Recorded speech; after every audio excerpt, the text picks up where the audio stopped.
Famille, la CAF vient d'attraper son propre piège. Ce qu'on pensait que c'est facile, là, ce n'est plus facile. En 1996, le Maroc aussi avait semé les mêmes bêtises. Mais la CAF n'a rien dit.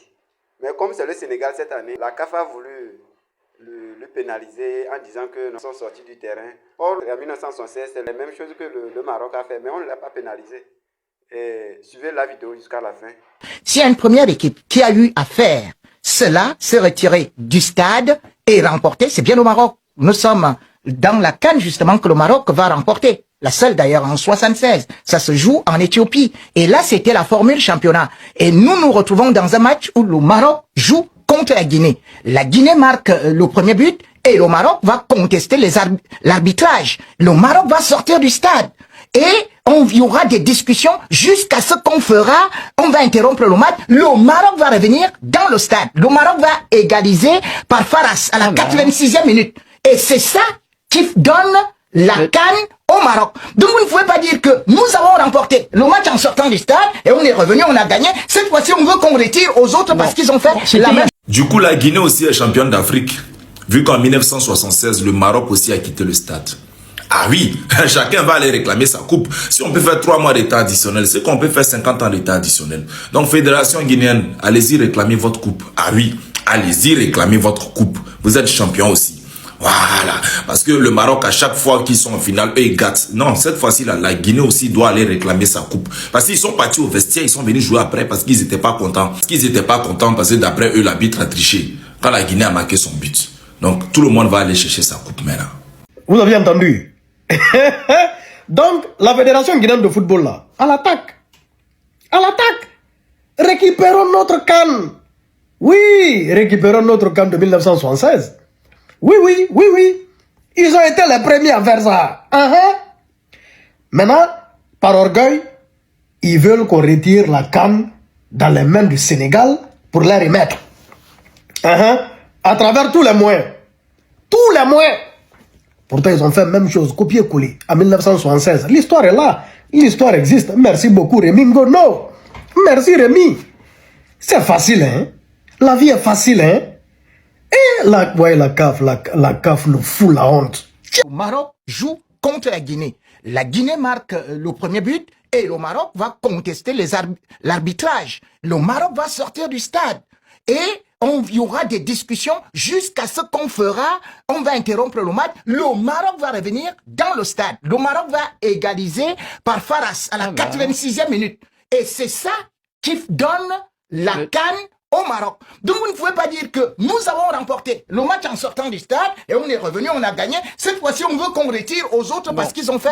Si vous dites que c'est des règles, c'est les règles, il faut respecter les règles. On n'a pas le droit de quitter la pelouse lorsqu'on est en match. Bah alors, lors de la CAN 1976, le Maroc a effectivement quitté le terrain pendant le match décisif contre la Guinée, en protestation contre l'arbitrage. La CAN que vous avez gagnée en 1976, il faut la donner à la Guinée alors. Étoile que vous allez avoir sur votre maillot, il faut retirer une étoile alors. Règles, c'est les règles, right?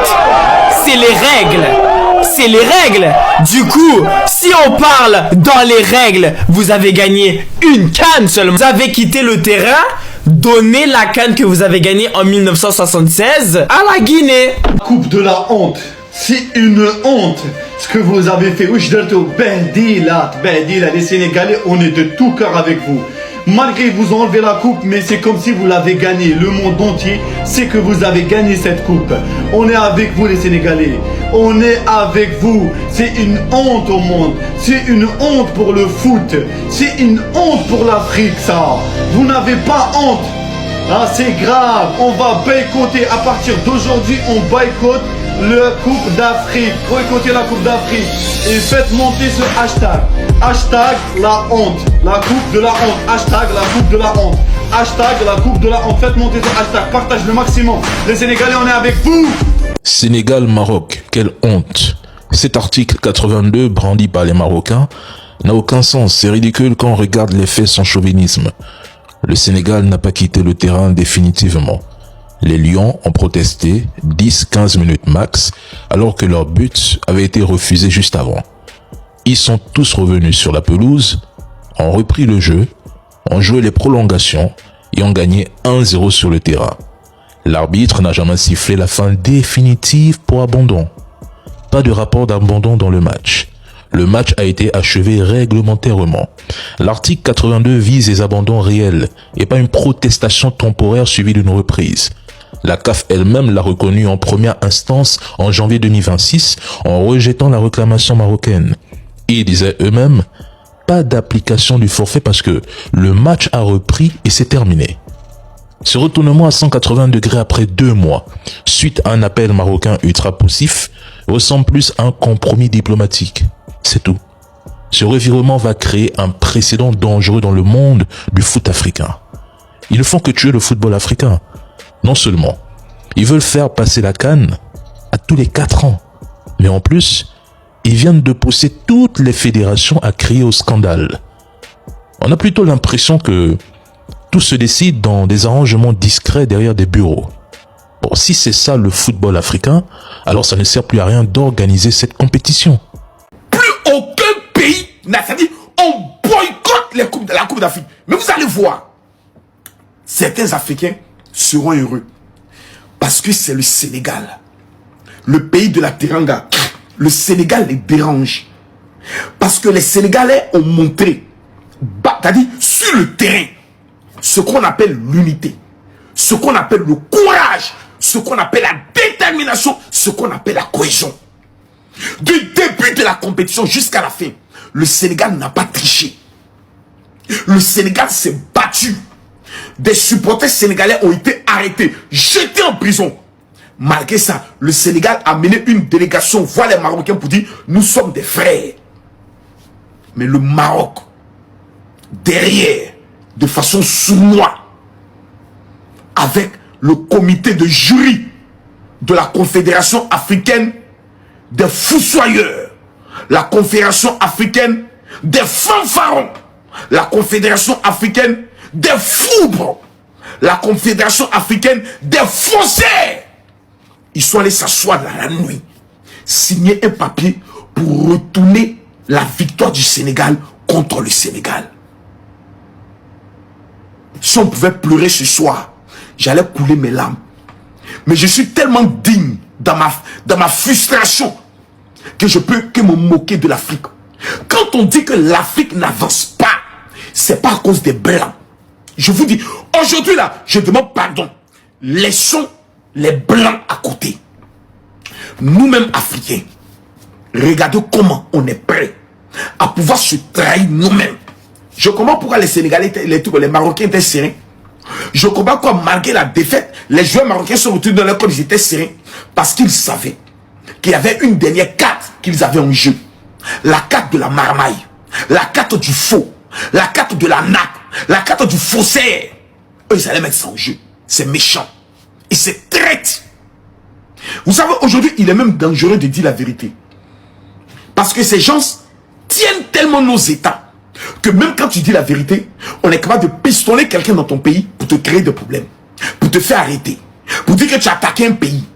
Parce que tout simplement, nos pays n'ont plus de dignité. Nos pays n'ont plus d'honneur face à l'argent.